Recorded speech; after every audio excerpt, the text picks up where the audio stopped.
আজি আমাৰ বৰপেটা নিয়মত হোলী খেলা হ'ল। তো ইয়াত চাওকচোন গোঁসাইক লৈ উলিয়াই আনিছে। তো আপোনালোক ইয়াত আগে দৃশ্য দেখুৱাই দিছোঁ। চাওক কিমান মানুহ আহিছে। তো আৰু সেইখনলৈকে পৰা চাব পৰা বাঁহ ভঙাও হয় আমাৰ ইয়াতে নিয়ম।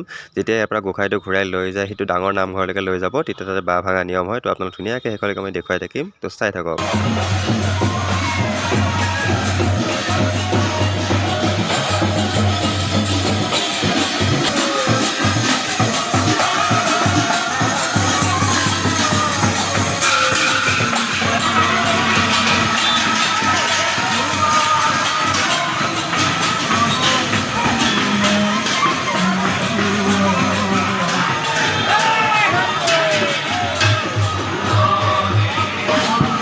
তো এতিয়া ইয়াৰ বাঁহ ভাঙিব চাওক, পূৰা 7ডালমান বাঁহ ভাঙিব। 7ডাল বাঁহ ভাঙাৰ পিছতহে গোঁসাইটো ভিতৰলৈকে লৈ আহিব। তো এনেকৈ ল'ৰাবোৰে কেনেকৈ ঘূৰাই দৌৰি কান্ধত লৈ পেলাই পূৰা দীঘলৈকে পৰা ফাটি যায় বাঁহডাল। তো চাই থাকক আপোনালোকে।